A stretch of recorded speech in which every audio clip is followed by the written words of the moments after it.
Senhores, cá estamos de volta para mais um vídeo sobre títulos de crédito, agora a aula 2. O meu intuito aqui nessa oportunidade é conversar com vocês sobre este meio pelo qual os títulos de crédito são transferidos a terceiras pessoas, que é chamado de endosso. Então, nós conversamos até na primeira oportunidade o que são títulos de crédito, que são documentos representativos de obrigações que têm uma disciplina legal específica, e uma das suas características diferenciadas é justamente a forma de sua negociabilidade, que se dá por meio deste dito endosso. E tanto assim que, mais do que falar o que é o endosso, eu tenho a expectativa de poder mostrar para vocês aqui na tela como que isso é feito na prática. Antes de conversar sobre endosso, porém, eu tenho que fazer um paralelo. Lembrem-se, eu devo ter feito esse comentário no primeiro vídeo, de que existem outros documentos que são documentos ordinários pelos quais se transmitem obrigações, e talvez o melhor exemplo deles seja o próprio instrumento contratual. O crédito inserido num instrumento contratual também pode ser cedido a terceiro. E o próprio Código Civil traz uma disciplina legal específica sobre o assunto naquele instrumento que nós conhecemos como cessão de crédito.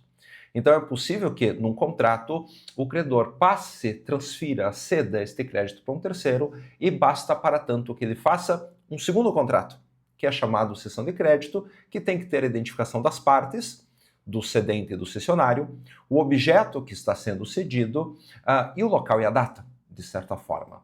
Então, há a possibilidade de você transferir créditos de contratos. Por sua vez, voltando para cá, quando nós falamos de títulos de crédito, essa seção ela é diferenciada e ela é muito mais simplificada. Bom, até título de exemplo, eu posso trazer para vocês uma nota promissória que aparece aí na tela. Então veja que por essa nota promissória, uma determinada pessoa, que é chamada de emitente, se comprometeu a pagar a determinada quantia de R$ 100,50 a um credor. Temos por emitente José dos Anzóis e por credor Comercial Couves Limitada. Bom, o representante dessa Comercial Couves Limitada, por algum motivo, ele quer ceder este crédito a terceiro, com a transmissão do título.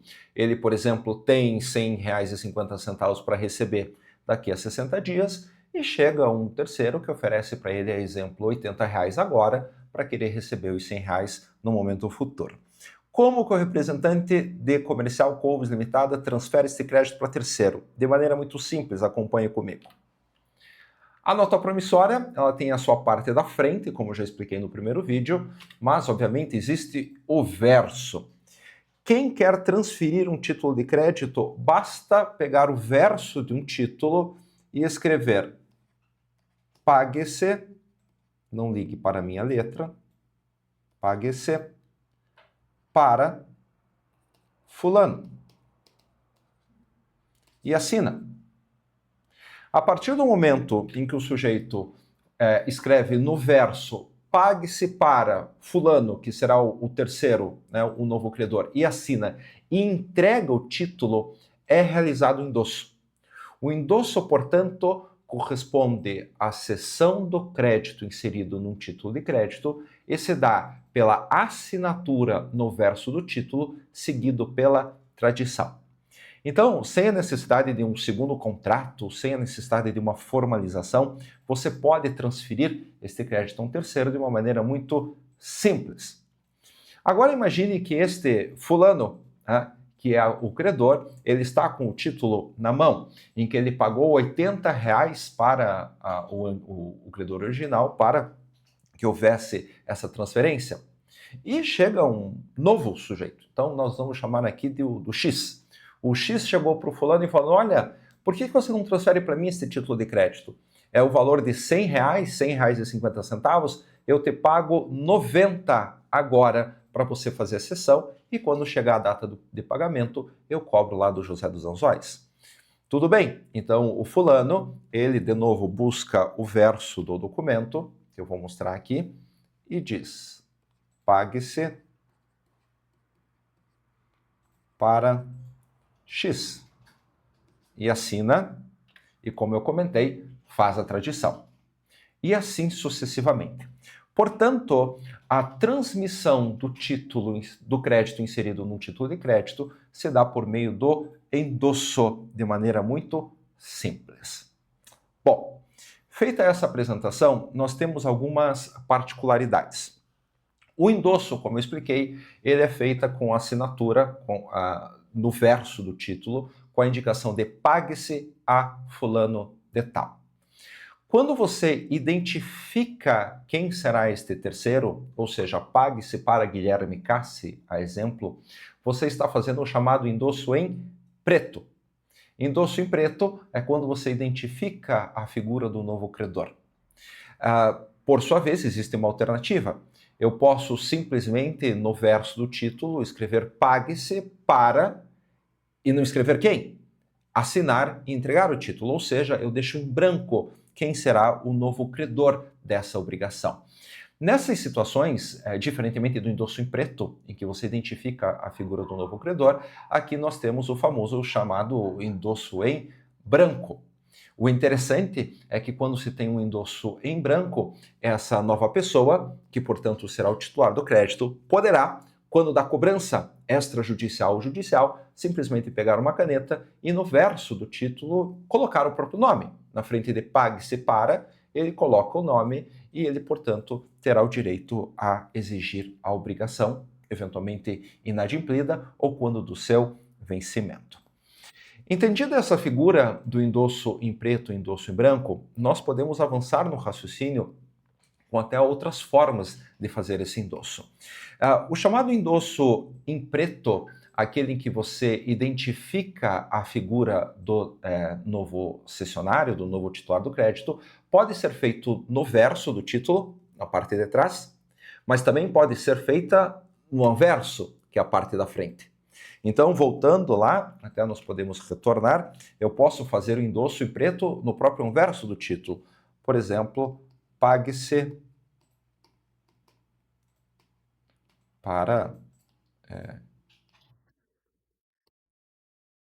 o Guilherme Cassi e assina. Endosso em preto pode ser feito no anverso e no verso. Já o endosso em branco, que necessariamente não tem a indicação de quem será o novo titular do crédito, somente é feito no verso do título. Até como nós poderemos ver numa próxima aula, se uma pessoa assina simplesmente na parte da frente do título, sem dizer que se trata de endosso, quem será o novo endossatário, o novo titular do crédito, tratar-se-á não de endosso e tratar-se-á sim de aval. Repito, se uma pessoa faz aquilo que seria um endosso em branco, ou seja, simplesmente assina o título, mas assina na sua parte da frente, entendido como anverso, ele não está transferindo o título, ele está se tornando de um garantidor, um avalista do devedor principal. Então, a atitude em resumo, endosso em preto no verso ou no anverso do título, e o endosso em branco, em que você simplesmente assina ou escreve pelo menos pague para, não diz quem assina, o chamado endosso em branco é somente no verso, como consta aqui na nossa tela do nosso conteúdo. Bom, posso continuar. Você deve ter visto que eu comentei que num endosso nós sempre temos uma pessoa que era o titular do crédito e transfere essa obrigação em favor de outra pessoa. Necessariamente no endosso nós temos dois sujeitos. Aquele que faz o endosso, que era o antigo titular do crédito, e transfere o crédito para a terceira pessoa, é chamado de endossante. É ele necessariamente que assina o título no verso, transferindo o crédito a outra pessoa, é chamado de endossante. A seu turno, o sujeito que recebe o crédito a título de endosso é chamado de endossatário. E a partir do momento em que ele recebe este título por tradição, é ele quem tem o direito de exercer a cobrança da obrigação frente ao devedor principal. Inclusive, este endosso, que tem por função transferir o crédito incerto na cártula, é chamado de endosso próprio, também chamado de endosso translativo. A sublinhar, endosso próprio, endosso translativo, é aquele que tem por função transferir o crédito incerto no título de crédito. Bom, entendido este raciocínio, nós temos uma grande particularidade dos títulos de crédito. A partir do momento em que alguém endossa um título para terceiro, ele se transforma em codevedor da obrigação.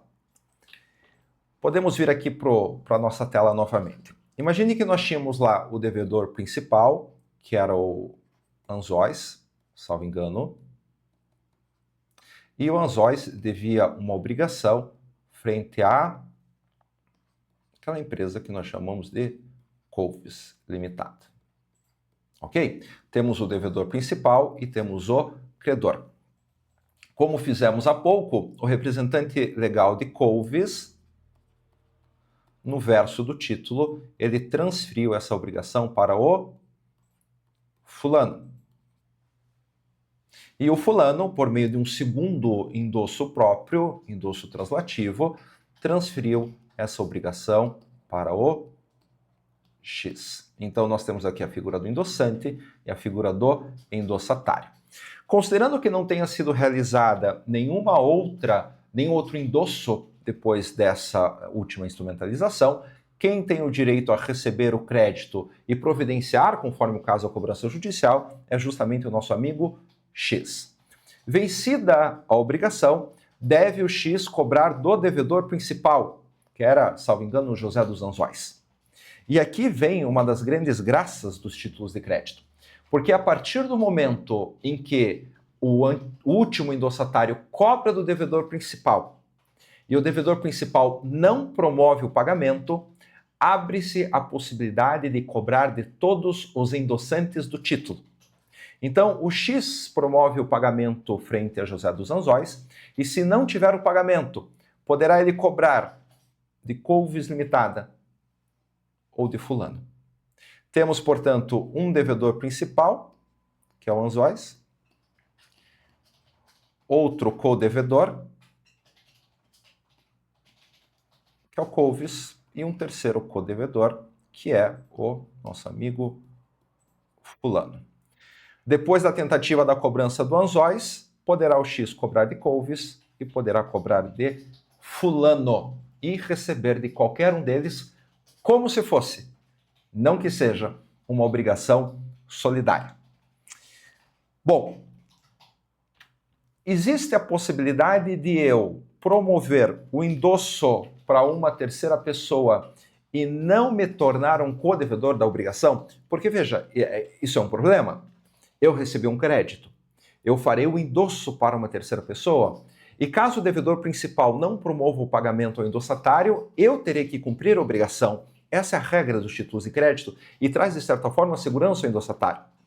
Mas eu transferi o risco para o endossatário. Inclusive, eu cobrei um preço nesse endosso que justificava a transferência do risco do inadimplemento para o credor sem que eu assuma essa obrigação. Bom, digamos que o nosso amigo X, que assistiu este vídeo sobre títulos de crédito, ele quer transferir o crédito agora para uma outra pessoa. Só que, ainda que ele transfira o crédito para outra pessoa, ele não quer assumir o risco do inadimplemento. Tem como se isentar da obrigação? Sim, muito fácil. Então, o nosso amigo X, que é portador do título, então está com ele a cártula, ele vai transferir agora para o Z. Então, ele vai escrever: pague-se sem garantia. Para Z. Veja que aqui se trata de um endosso em preto. E daí vem o X e assina e entrega para o nosso amigo Z. Voltando àquele nosso raciocínio, agora quem será o endossatário e o titular do crédito, portanto, será o Z.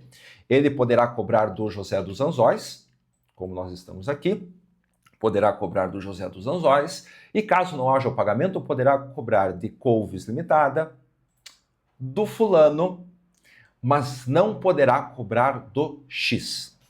Nós temos aqui essa cláusula, este entendimento de sem garantia como uma cláusula especial do endosso. É possível que, pela literalidade, você inclua junto ao endosso algumas cláusulas especiais, como nós vamos ver, e uma delas é a dita cláusula sem garantia, pela qual o endossante se exime ao pagamento da obrigação em caso de inadimplemento do devedor principal. Simples assim? Simples assim. Mais uma coisa a ensinar.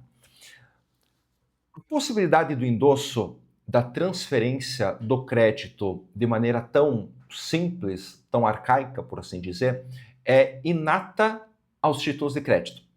Subentende-se que todo título de crédito admite o endosso porque tem dentro de si, consigo, uma cláusula especial que é chamada cláusula à ordem. Escrito ou não escrito no título de crédito, admite-se que este credor transfira por endosso o título, ou melhor, o crédito a terceiro.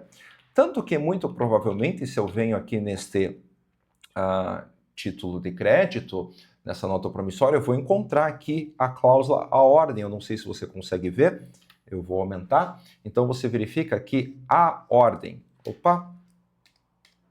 A ordem está escrito. É uma cláusula que não precisa estar escrita, é implícita a todo título de crédito, que significa a possibilidade de ceder este crédito por endosso a um terceiro.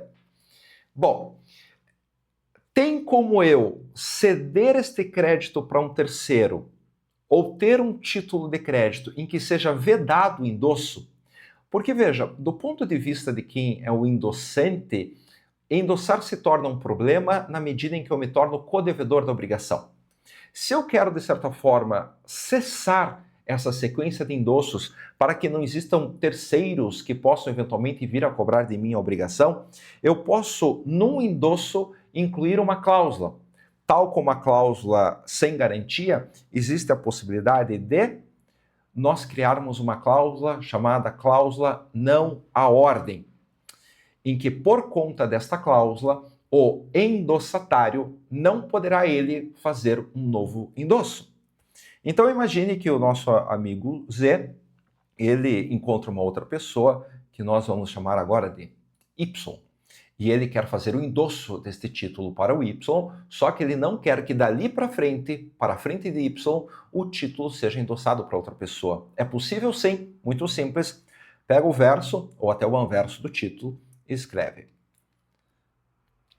Aqui. Pague-se não a ordem, desculpa minha letra de novo, para Y. E o Z assina. E entrega o título. Veja aqui. Pague-se não a ordem para Y e entrega o título, faz a tradição. A partir do momento em que é feito o endosso não à ordem, repito, o Y ele não poderá endossar este título para a terceira pessoa.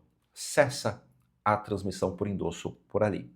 Aí vem a pergunta: significa que o título não à ordem não pode ser cedido a terceiro?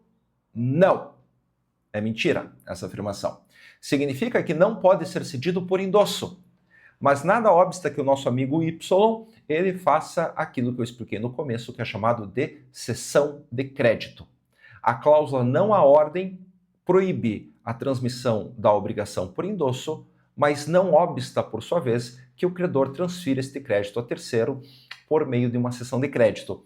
Porém, a partir daí serão vigentes as regras da cessão de crédito e não mais propriamente da disciplina específica dos títulos de crédito. Por exemplo, salvo regra em sentido contrário, o cedente na cessão de crédito não responde pelo cumprimento da obrigação do devedor principal, coisa que no endosso é inerente ao instituto.